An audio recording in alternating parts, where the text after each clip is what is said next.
Welcome back to Chatter in the Swamp, your podcast for everything Keene SwampBats and the NECBL. I'm your host, Ryan Fitzpatrick, and since our last episode, the regular season for the SwampBats is finished up, and they're heading to the postseason.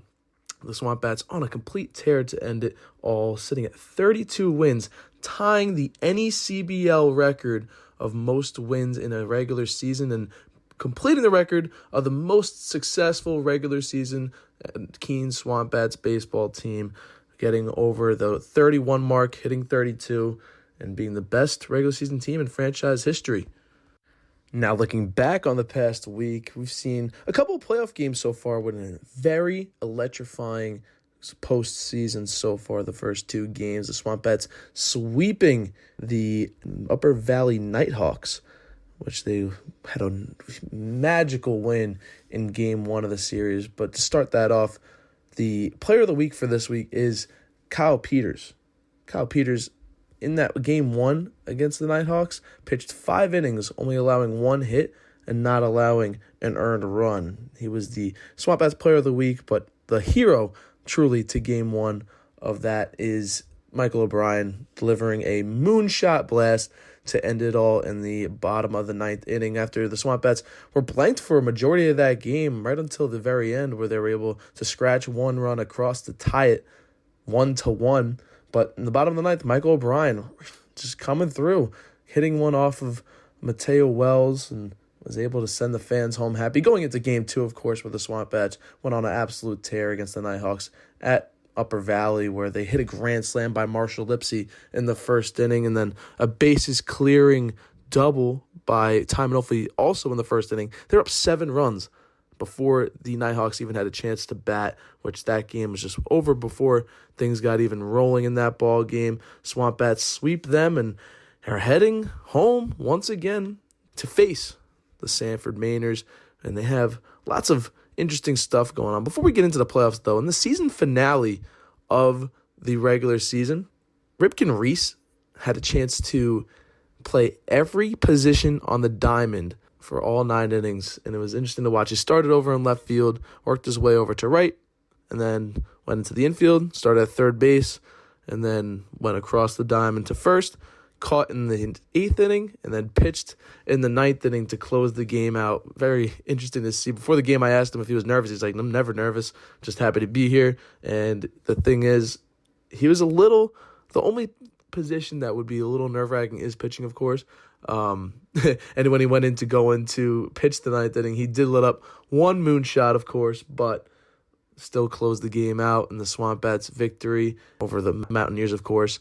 And then now they're in the postseason. And the postseason, SwampBats have home field advantage for the first 2 rounds. Obviously, proved huge in the first game when they had the walk-off win, but now heading into the series against the Sanford Mainers and hopefully going across into the championship round where they can see the winner of the Southern Division. But they have home field advantage no matter where they go. They'll be hosting Game 1 and Game 3 if necessary, obviously playing Game 2 at the opposing site. And home field advantage is very important at Alumni Field with how many fans come to these ball games, and had a chance to speak with Sarah Kulp on how important that is. And she's the director of operations for the Keene SwampBats. She has done a spectacular job getting everyone together, especially the intern group, to make home field advantage really important for the SwampBats. Let's see what she had to say. Sarah Kulp, the Kulpinator in the building. How you doing, Sarah? Yeah, I'm dying. Hello, Fitzy. Welcome to the podcast, dude. I'm so pumped for you to be here. The director of operations. Yeah, so they say. What's it like so far? Yeah, it's been wonderful. Yeah. I have a great time. A few years into it, right? Yeah, so my 4th season, 3rd year. So started out running and just haven't stopped. No, you haven't. Yeah. Now, but before we get into the SwampBats, would you like to share how you got first into, the sports, especially because you didn't grow up in a sports background at all? No, I didn't grow up with sports at all. It's kind of funny. Usually people will either have a parent that's super invested in sports or siblings, and I had neither. So I ran all through high school and college. So I did, I sports was a big part of my life, but not in the traditional sense. So, I found a lot of value in being part of a team, and especially going into college with all new people, having that instant in was great for me as far as like transitioning. But as far as getting into sports, it kind of just landed in my lap in a way that I didn't expect. My next door neighbor, when I moved to Keene, had been doing social media and a lot of the programming for the SwampBats, and she was looking to step away and focus on her family and her career. So that's kind of how I got my foot in the door. Met Kevin and started just being really back-end computer, administrative stuff, and just his ground. Was there a moment where it was like, this is really what I want to do? My moment really, I would say, focuses around the community programming, like our Rating with Ruby program and then our internship program. For me, those are really the things that keep me invested, that are so fun and so engaging. Was there any time, like, with your previous experiences, like, how did your previous experiences, Keene State, right, and then Florence Bank? Yeah. And now to your current role as the Director of Operations here, how did those play? Yeah, I've always been a people person, customer support was a huge part of my career before this. And so I think just working with people and knowing how to work with people really lent itself, and the other stuff I just sort of picked up and learned. That's been very impressive, especially picking up and learning. You have a big Spanish background as well? I do, yeah. Once upon a time I was fluent. I can't say that anymore. There's not very many instances to practice around here. Sure. We're in Keene, New Hampshire. We're in Keene, New Hampshire. But yeah, I love to hop in when I can and use my Spanish. But it fades. If you don't use it, you lose it. That's scary. For real. I mean, I think I told you this on our interview that I took AP Spanish in high school. Yeah. I think I lost it all. Like, not all. I wouldn't say all, but I know a little bit. It's also so hard. Like, taking Spanish in a classroom setting is great, but like living in a world like where you can practice it and use it like in a way that people actually use it is a whole lot different. Right. But you ever use it in an interview, by the way? In an interview. Not in an interview for a job. For my capstone project, I had to present my whole thesis in Spanish and really write a whole paper.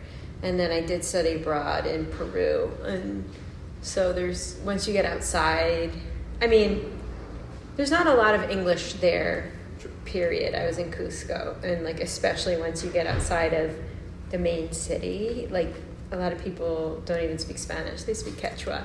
So it was an interesting experience. Quechua? Yeah, that's the Incans, the Aztecs. Okay, yeah, right. That's a good old history right there. Yeah, so they spoke Quechua. So, it was definitely an immersive experience. And it's funny, the most Spanish, or the least Spanish we spoke was in our school setting. But out planning trips and doing excursions, it was full Spanish. Do you have any Quechua lingo? I don't remember much. Again, we only took one class and it was so hard. But bear in Quechua is ukuku. Yeah? Yeah. Bear? Bear. So if I'll make sure. Also. I'll make sure to remember that when I see one in the wild. I have to scream. But speaking of, what's up, Liam? We just got new shirts, by the way. He's wearing his. Twinning? We got little Caitlin Clark and then Sophie Cunningham. You know who's really going to be into that? The biggest dog, Kay Watterson. Really? Yes. The biggest Caitlin Clark fan I've ever met. We're going to be wearing these around him for sure. We got it. Approve. Hi. But speaking of interviews, you've hired this whole group of interns. Yeah. They tend to be doing. Can you walk us through the hiring process? Yeah, it's so much fun. That's a lot of my off season is intern recruitment and hiring. I do tons of interviews. As you can speak to, the internship is no joke. It's no walk in the park. You're not just standing around looking for things to do. So I try to look for people that are super, super enthusiastic, that have some of the background of whatever their niche is, whether it's operations or broadcasting. Well, broadcasting is a little different, but social media. Like they have to have some experience in that, but a lot of times I'm really looking for enthusiasm, creativity, like hard work ethic. Because, I mean, you can see the team this year. You all are just phenomenal. And thank you.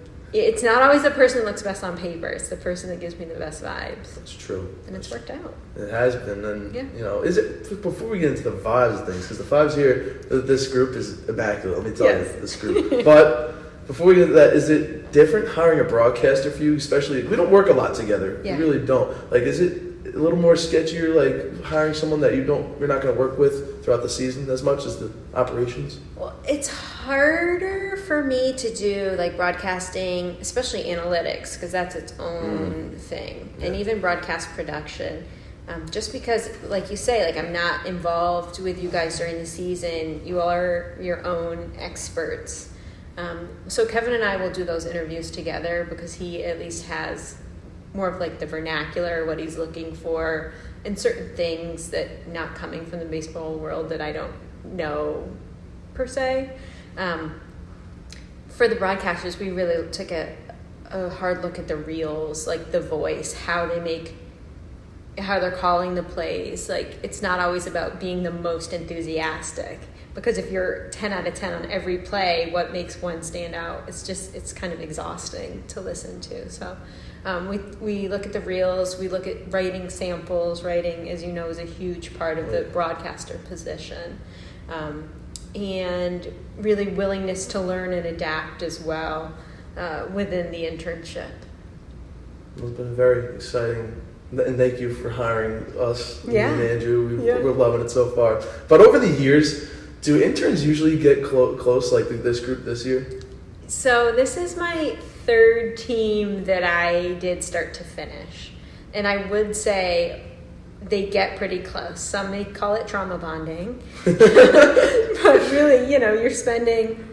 It's so collaborative. Like, we need each other to get our work done. Broadcasters need operations. Operations need social media. They all interweave so much that most do get pretty close. And I'm sometimes surprised at the end hearing, like, oh, and my favorite part was, like, this trip we went on. And I'm like, oh, that's great. I didn't know you guys did that, but that sounds awesome. We did all just come back from a trip from Vermont. See?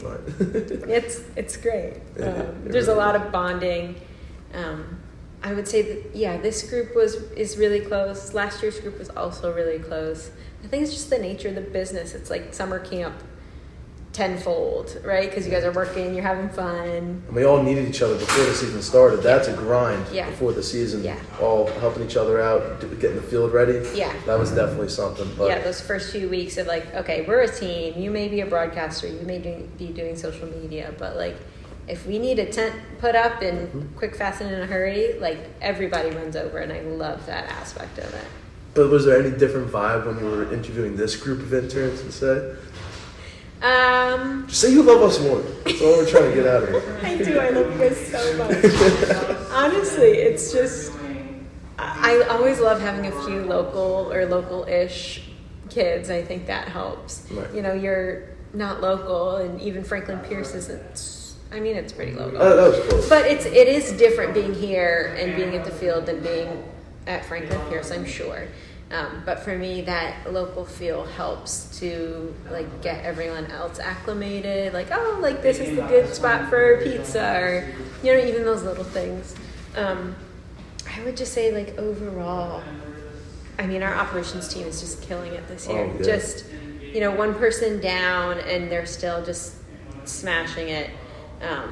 I would just say, in hiring, it was like the enthusiasm, the willingness to work and just get everything done. That was really what stood out. Well, Kendra did want to know that actually before I interviewed you. She was like, please ask her how this operations team is doing one man down. And you said you give it's amazing. And it's not only one man down or one woman. That's right. So we have a heavy ladies presence this year, which I love. They're killing it too. Killing it.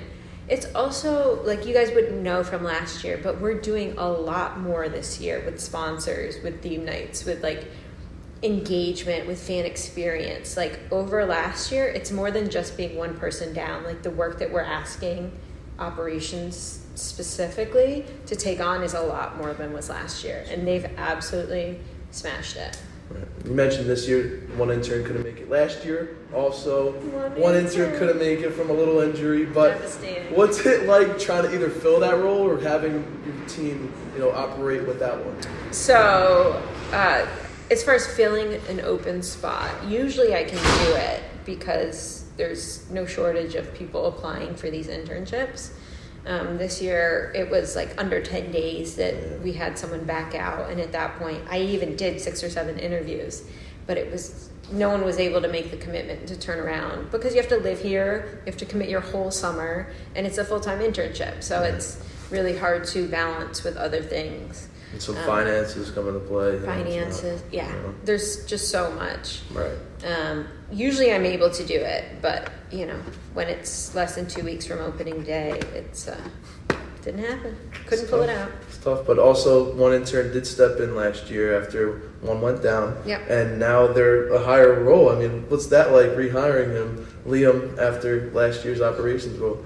Yeah, Liam came to us late after Ryan. We had a couple devastating phone calls. Those were rough. Those were rough. How do I not break this kid's heart? You did not want to tell me. Like, I could totally tell. You had to get Kevin in there. I had to get Kevin in. It's so hard when, like, somebody wants to do the job to tell them, like, no, actually this would not be good for you, like, or us.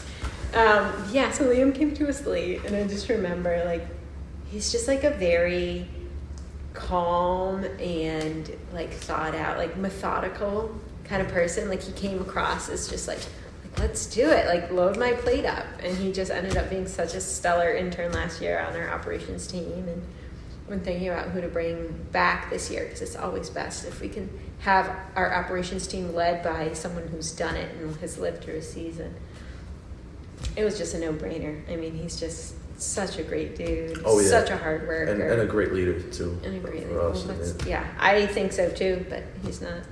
We're on parallel paths, Liam and I. Yeah, he's awesome. So glad to have him here again. Some context for the listeners, Liam filled in for me last year after I had an injury. I got hired as an ops last year as an operations intern, but then I went down late with a little knee injury and that darn football, I'll tell you. Football. But going away from that, with Keene SwampBats, they're all about community. Yes. A big community aspect, especially the Alumni Field, could arguably be the most passionate fan base in the NECBL. Arguably, could be. I would say. And what do you think this Keene fan base, like, what makes them so special? I mean, I think it really starts with the organization itself. I remember when I was sort of assessing my, the organization when I was thinking about working for the SwampBats. And knowing that, it's a 28-year organization and that 3 of the current board members still sit on the board, I was absolutely floored by that fact. Kevin and a group started it 28 years ago. He's still leading. Still have Vicky doing everything and more. Unreal. We have Ron doing everything and more. It just speaks to the investment that the organization has made. And then I think that trickles down and out, these community programs that make us more than a baseball team. Like, we try so hard to get people to understand that like the Reading with Ribby program, we're going now into 35 schools, just trying to get kids excited about reading, and it's working, right? Yeah, that was a great plan. It was. It's phenomenal. Even just like the Ribby appearances around the year, and just trying to make it not all baseball. And I think that's why we've had such a successful stint, right? Like, and this community really needs something, like something outside, something affordable, and the SwampBats really fill that in. I couldn't believe it when I got here. I was like, oh yeah, Keene SwampBats, like a great baseball team, NECBL, higher league, but you talk to anyone around here, you mention the SwampBats, everyone knows who this baseball team is. Yeah, It's crazy. It is crazy. And you think even on like right now it's dismal outside. It's like 95 degrees. It's so hot. Like fans don't always come out in the heat, but we'll still easily have 1,000 people tonight. Right. And when you think about some other teams, like they're lucky to get 100 people. Like, what is that? And it's just about the product that we offer, from our concessions foods to the extra entertainment to just like having something for people to do on any given day. It's just phenomenal. Now, I owe a lot of it to what you and the rest of the board does, because you guys do a spectacular job planning these seasons out. I mean, what goes into these board meetings, planning for these, pink out night at the ballpark, stuff like that? It's really amazing. I never knew quite, like, sometimes people just get on a board to build up their resume or say they're doing community stuff, but our board commits so much time. Out of the season, we meet monthly, and those are just, like you're alluding to, planning meetings. But in the season, knowing that our board members are at every single game, working the concessions, working merch, they are putting in some serious hours, and it's all volunteer. Yeah. People are floored to learn that. And so, like, going into making these community nights, like Pink at the Park, I can't give Sarah Pelkey enough props. Like, she started as an operations intern back in 2014, and then stepped into director of ops and did that for probably 10 years. And now she leads all our sales, which she's grown tremendously in all our community partnerships. And it's so hard for me in the season, like with everything else I have going on, to really focus in on making a night big. So a lot of times that falls to our intern team. And some nights are just too special to leave until June 1st to start planning. And Pink in the Park is one of those nights. I think all of us know someone or have been personally affected in some way by cancer. And so Sarah Pelkey took that lead this year and made it just such a wonderful night, such a heartfelt night. And so that is like just a huge props to her and her organization and her community outreach that led to a night like that. Yeah, that was really special. Yeah. And, obviously that brings a lot of fans as well, and maybe it could have an impact on the field, because the SwampBats, one of the best teams in franchise history this year. Not only that, but league history. Yeah. On top of that. From your operations standpoint, how's the success on the field impact the atmosphere around the ballpark? It's so funny. Kevin and I had this conversation a couple years ago when our team was not good. And like the attendance is falling a little bit. Really? Like, oh, we didn't think we just had fair weather fans, and we don't. We always have fans, but the excitement when we're winning and doing well, it travels, right? Like, it just feels good. Like, it feels good to have a winning team, like setting records in our own history, setting league records. That's just exciting for the players. Like, the interns get all in on it. I think it definitely increases morale in a huge way. Yeah. Now, playoffs coming up. Big playoffs coming up. Yep. It's playoff time. Do you have any big plans for home games over at Alumni Field? It's so hard to do a whole lot of advanced planning just because it's so night by night, things change. And of course, we're hoping to just take it all the way. It's about time. We haven't won since 2019. The Gulls have been back-to-back champs. It's time to come straight for the Gulls. Take them down. I think everyone's ready and on board. But as far as advanced planning of like big sponsors or theme nights, it's usually we just focus more on the game. We'll have some entertainment at the field and stuff, but we don't plan out too far just because between weather and the way championships run, best 2 out of 3, so you're working a game at a time. Right. SwampBats do have home field advantage for all 3 rounds as long as their season goes on, and it's tough to look at it like how you can plan for that when you never know what could happen. Yeah, right. So last year we made playoffs, but we lost in the first round. Right. Sanford. We're our downfall. Alas. But I think we're all feeling good if things just can continue. morale can continue, if we don't lose any more players. Yeah, that's a lot of people don't realize, like, the team we had June 1st is not the team we have today. No. There's been so many shuffles. Players leave with injuries, or they get drafted, or they get they go in the portal and they switch schools, and their coach says, actually, come on back. Like, right. We don't want you to stay there. So that, and I mean, I'm not even in it, but Kevin recruits 24/7, 365. I can't believe how much is on that man's plate. Either. I don't know either. You would have to hire 3 or 4 people to replace Kevin. And he works more than I do. I can't believe it. He's in early. That's something, because you're working all the time too. A lot.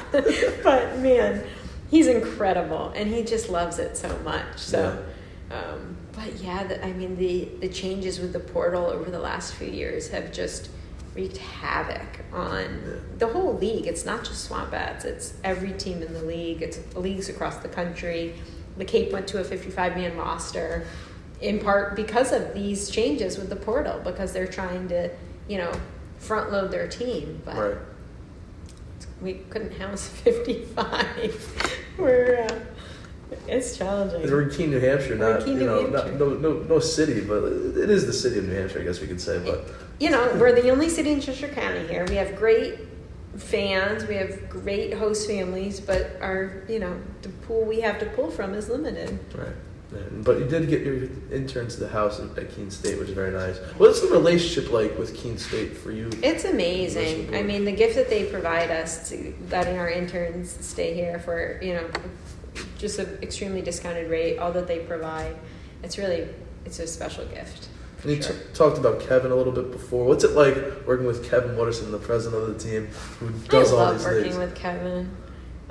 He's just, people see all different sides of him, but he is just the kindest, most giving person that I've ever met. He's like another grandfather to Luka. I've never heard him say no in his life. When somebody's asking him, oh, will you do this? Or can you help me with that? Or, it's never a burden to him. And he's just a yes man. He's a special guy for sure. You mentioned Luka. Yeah. Luka, we love seeing him at the ballpark. He comes to a lot of games, actually. How do you balance your workload and being a mom at the ballpark?